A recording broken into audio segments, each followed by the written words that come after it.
by the pool of Gibeon. So they sat down, one on one side of the pool and one on the other side of the pool. Then Abner said to Joab, "Let the young men now arise and compete before us." And Joab said, "Let them arise." We will conclude our reading at this point. The book of 2 Samuel, chapter 2, verse 13. Verse 14. You've been listening to a serialized reading of the Bible, the New King James Version, with episodes presented every morning at 8:15 on the Niagara Frontier Radio Reading Service. Your reader has been Rosemary. Thank you for listening. The following program is intended for listeners who are blind, have low vision, or have another print disability.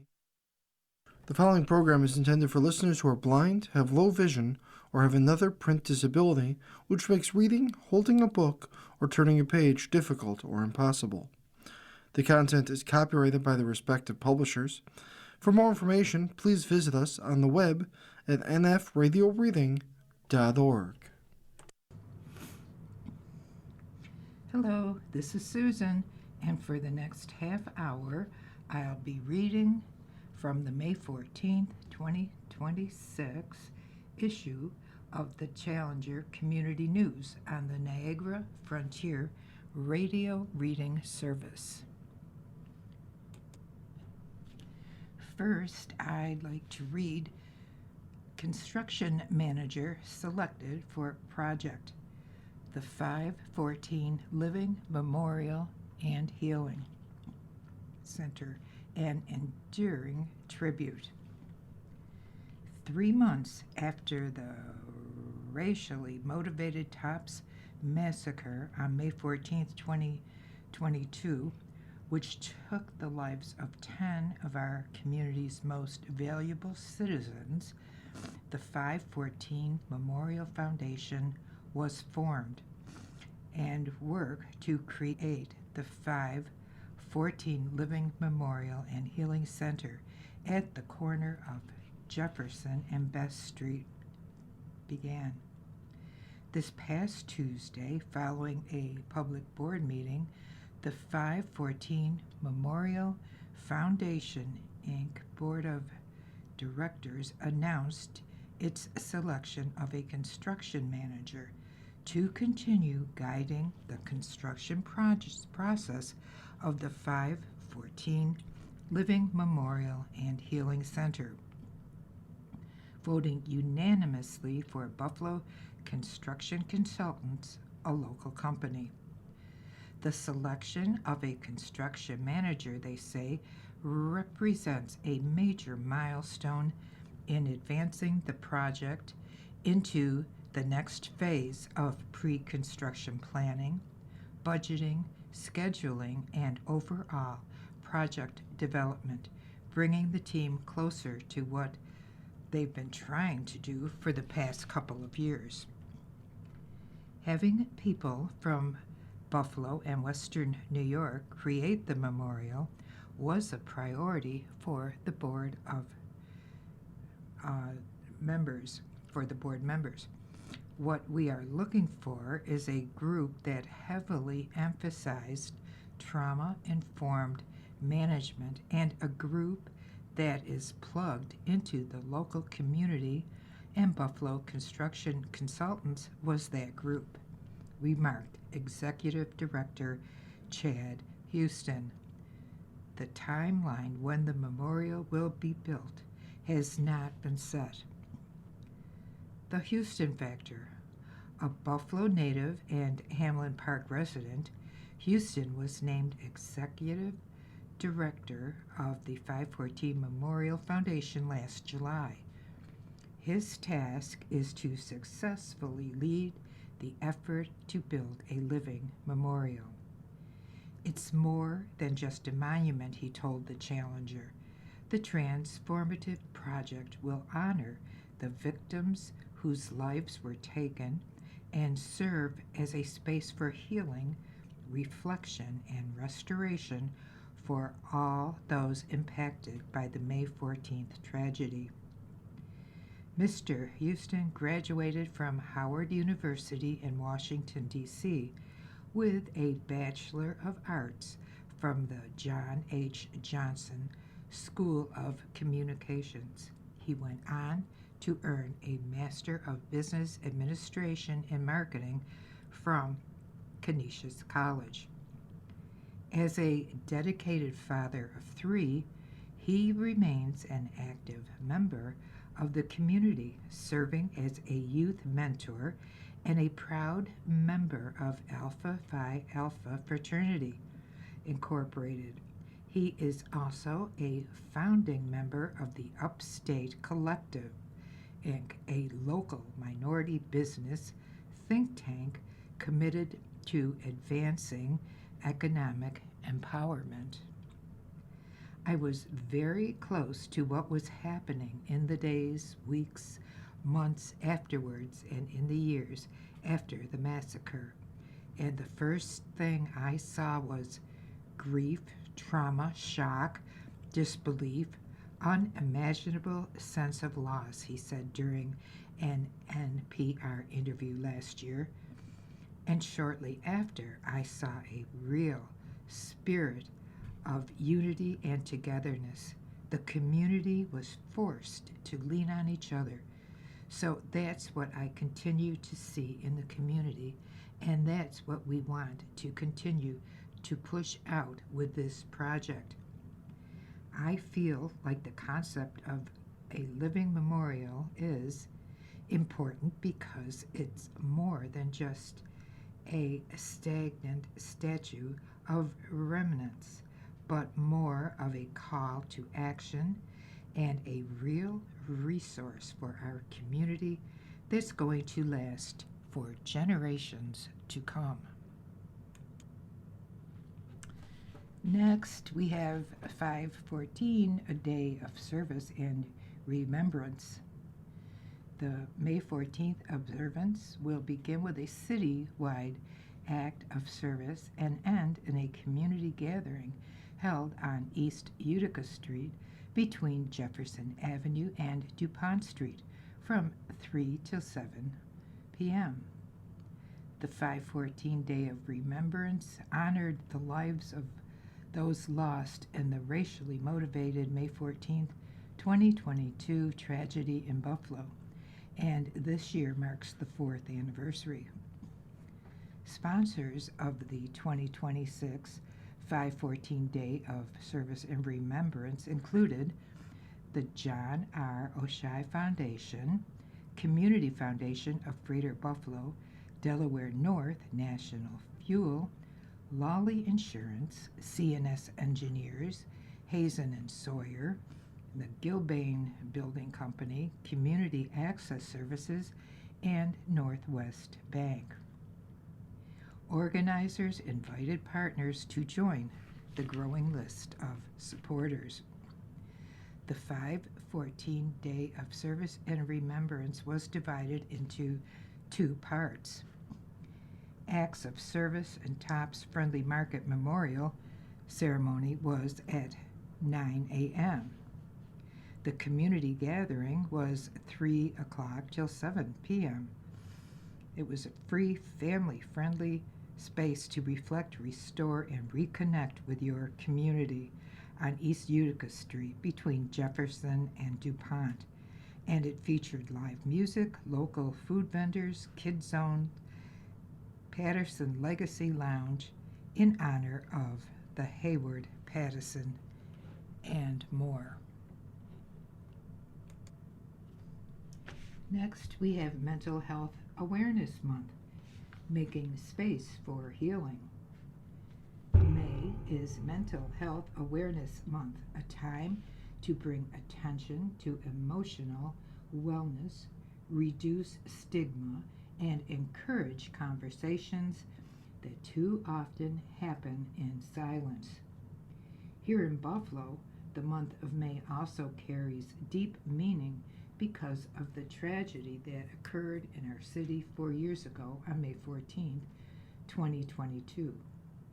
For many, that date still brings sadness, reflection, grief, and emotional heaviness. Trauma leaves an imprint, and community pain does not simply disappear because time has passed. But as I reflect this month, I also think about the many forms of grief and emotional pain that can take place in our everyday lives. Not all loss comes through tragedy that make headlines. Sometimes the pain people carry comes from losing a loved one. Sometimes it comes from ending a relationship, a family conflict, illness, financial hardship, burnout, loneliness, disappointment, or even the loss of a job or sense of purpose. Some people are grieving the life they thought they would have by now, and others carry stress so long that they no longer recognize the emotional weight they are holding. Pain is pain. And while every experience is different, our minds and bodies often respond to emotional loss in similar ways. Grief can affect sleep, concentration, motivation, physical health, relationships, and our ability to feel connected to others. It can show up as irritability, exhaustion, sadness, anxiety, numbness, or even silence. Too often, people minimize their own feelings because they believe someone else has it worse. But emotional wellness is not a competition. You do not need permission to acknowledge that something hurt you. You do not need to earn support, and you do not have to carry emotional pain alone simply because it may not be visible to others. Mental Health Awareness Month reminds us that healing deserves attention before we reach a breaking point. It reminds us to check in with ourselves and with one another. It encourages us to create communities where people feel safe talking honestly about what they are experiencing without fear of judgment. Sometimes healing begins with something as simple as having a conversation, taking a moment to rest, setting boundaries, going to counseling or reconnecting with community, allowing others to grieve, asking for help. There is strength in survival, but there is also strength in vulnerability. As we move through this month, may we continue making space for healing, not only for large collective tragedies, but also for the quiet personal struggles people carry every day, because all healing matters.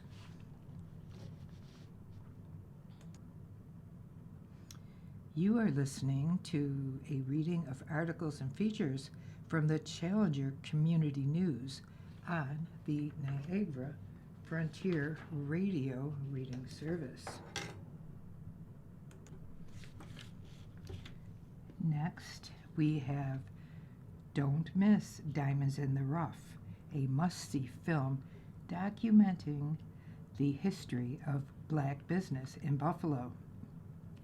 On Saturday, May 16th at 2 p.m., there was a special screening of the inspiring documentary Diamonds in the Rust at the Arts Academy Main Stage Theater at 450 Maston Avenue. It was the story of the 2023 Erie County Level Up Initiative and so much more. This film was outstanding, said Pastor George Nichols after the debut screening in February. It has the potential to spark something that's been dormant within the Black Buffalo for too long.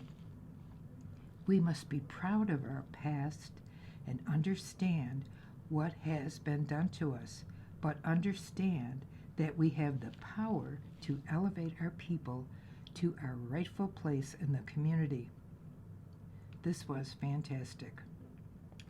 State Senator April Baskin, who created the story and is the architect of the Level Up initiative, recalled on how she became emotional when she viewed a segment where local business owner William Colston of Colston Auto Repair recalled how his father, the late Cheryl Colston, had to put up the family home because he needed $2,000 to keep his business afloat back in the 60s.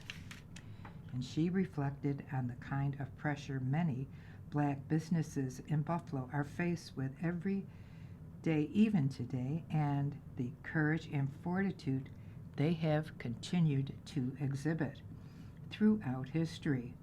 Comparing those burdens to the extreme pressure it takes to form an actual diamond is what gave her the idea for the film's title.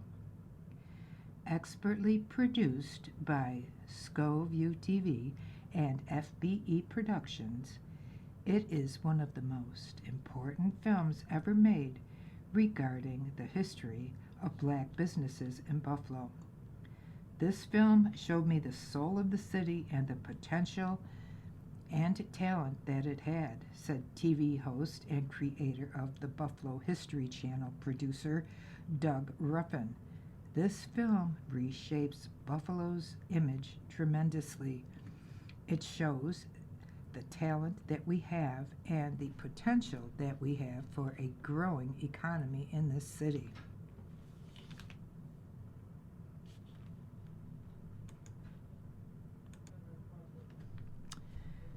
Next, we have some letters to the editor. The first one, entitled No Menthol Sunday, a National Day to Save Lives. Faith-based leaders, youth-serving organizations, and civic groups across Western and Central New York are coming together to recognize No Menthol Sunday, which was held on May 17th, as a national day to save lives and confront the devastating impact of menthol tobacco in our community. Stan Martin Consulting, the anchor organization of the No Menthol Buffalo movement, called on churches, community organizations, and residents to join this growing movement focused on protecting youth from becoming the next generation of replacement smokers and vapors, promoting liberation from nicotine dependence and saving lives from the scourge of flavored tobacco products, including menthol cigarettes. For far too long, menthol tobacco products have been aggressively marketed in the black and underserved communities, contributing to addiction, disease, and preventable deaths. No Menthol Sunday was an opportunity for people of faith and community leaders to stand together to support a healthier tobacco-free future for our youth and families. We also have another letter to the editor. This one is entitled, Thank You to the 514 Memorial Museum Foundation for a Requiem for Roberta Flack performance. Dear Editor, we extend our deepest gratitude to the 514 Memorial Museum Foundation, the board and executive director, Chad Houston, for their steadfast support of our community during this profound period of healing. Your dedication and compassion continue to make a meaningful impact, providing opportunities for unity, reflection, and hope. On March 29, 2026, at the Buffalo AKG Art Museum, vocalist Drew Denor presented Requiem for Roberta Flack, a heartfelt tribute featuring the timeless music of Roberta Flack and Donny Hathaway. Thanks to the generosity of the foundation, 40 community members were able to attend this meaningful event and find solace through the music. A memorial table offered greeting cards inviting attendees to express their feelings to the families of those lost and others impacted by the tragedy. As our community continues its journey of healing from the devastating tragedy at Tops Supermarket, which claimed 10 beloved members, gestures like these remind us of the power of compassion and togetherness. We honor the memory of those we have lost and extend our heartfelt appreciation to all who stand with us in solidarity, hope, and remembrance. The families affected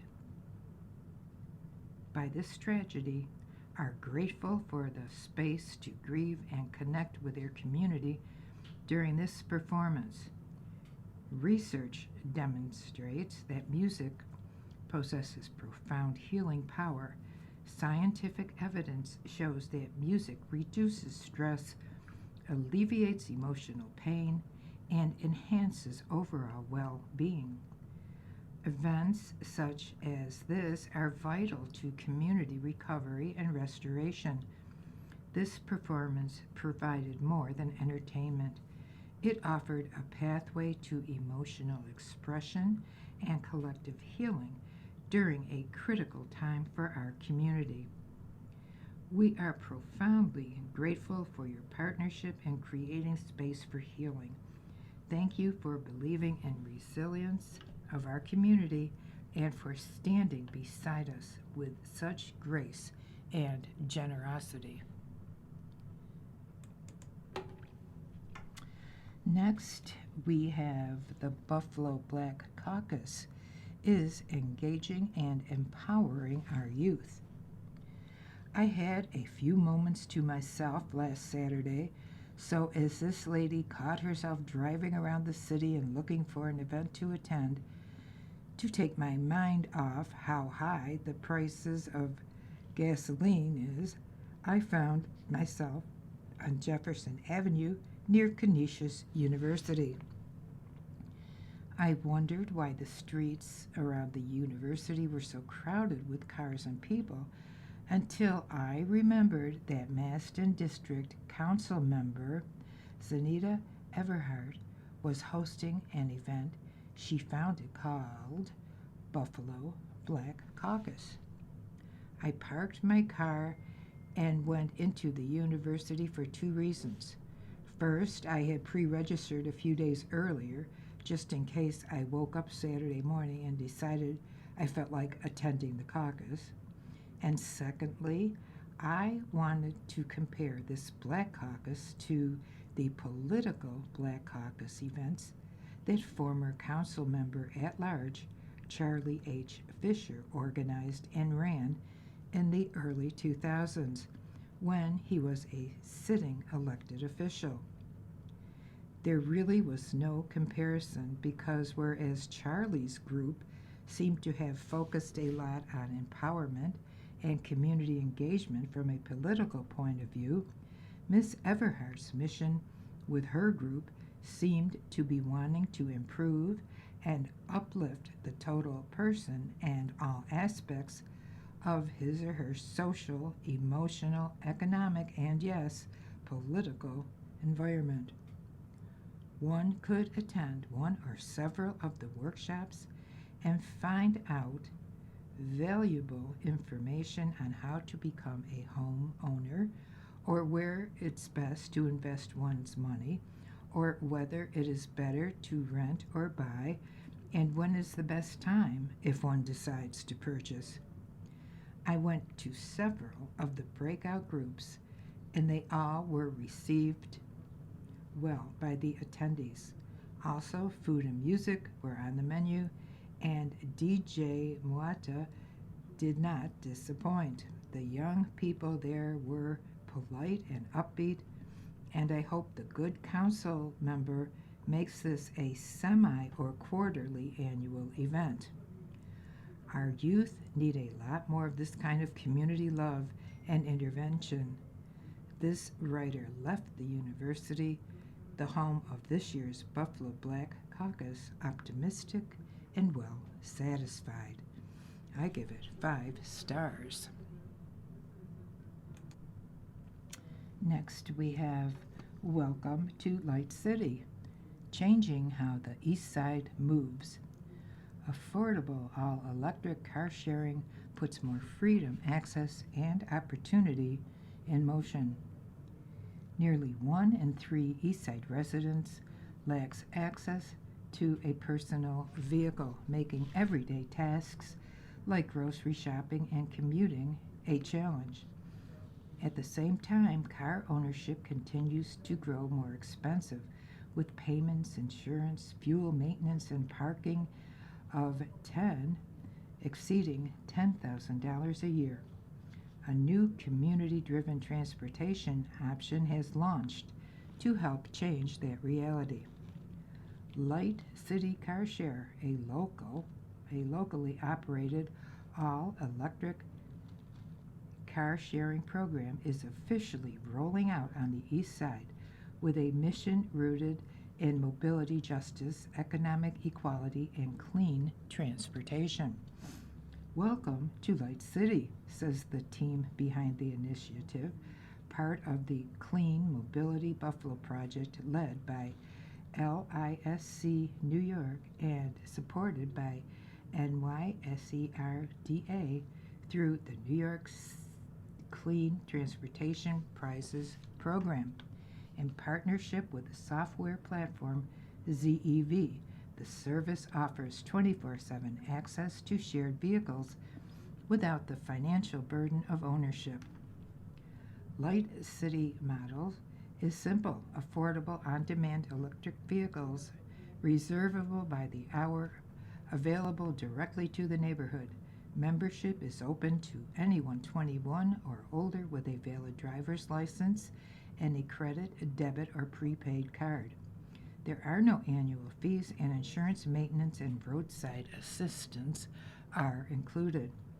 Our team is committed not only to providing accessible electric vehicle car sharing, says Bree Anna Dukes, Light City's Director of Internal Communications, but also to empowering residents to help operate a community-controlled transportation system.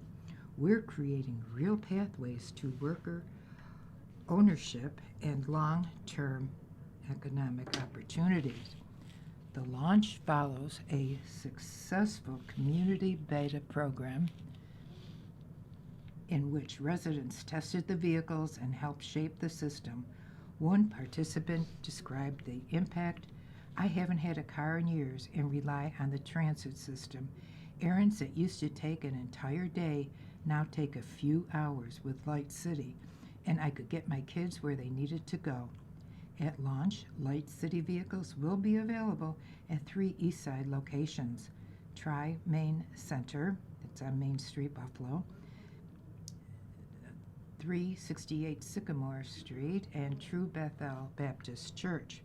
Each site includes a dedicated parking space, charging station, and 24/7 access for pickup and return.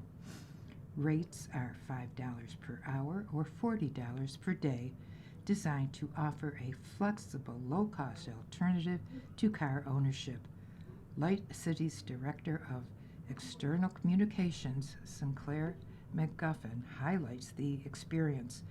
Electric vehicles are a great way to take care of everything from errands. They're kind to the environment, kind to your community, and they're also just a lot of fun to drive. And practically, we made Light City Car Share as easy to be a part of as possible. You've been listening to a reading of articles and features from the May 14th, 2020 2026 issue of the Challenger Community News. We read from the Challenger Community News every Saturday at 8:30 a.m. Your reader has been Susan, and thanks for listening. Coming up next in the Niagara Frontier Radio Reading Service, we have a reading of the Batavia Daily News. Following that at 10 o'clock is the East Aurora Advertiser, and at 11 we have the Niagara Gazette. Stay with us for these readings and more throughout the day. You're listening to the Niagara Frontier Radio Reading Service. Our volunteer radio readers broadcast daily readings of printed matter to our listeners who are blind or have a print disability throughout Western New York and Southern Ontario's Niagara Peninsula. The Niagara Frontier Radio Reading Service has brought nearly 40 years and more than 300,000 hours of radio readings to those without sight. Our broadcast signal is provided at no charge by WNED. For more information, call us at 716. The following program is intended for listeners who are blind, have low vision, or have another print disability which makes reading, holding a book, or turning a page difficult or impossible. The content is copyrighted by the respective publishers. For more information, please visit us on the web at nfradioreading.org. Hello, this is Elizabeth Ortel, and for the next hour I'll be reading from the Wednesday, May 20th edition of the Batavia Daily News on the Niagara Frontier Radio Reading Service. No injuries in Oakfield fire. Resident discovered kitchen fire upon returning from work by Saul Hauser. No one was injured in a 3-alarm fire at a village apartment house Tuesday morning. Firefighters responded to a report of a fire at 20 Maple Avenue at about 11:45 a.m. Tuesday. Upon arriving, firefighters found no one home and heavy smoke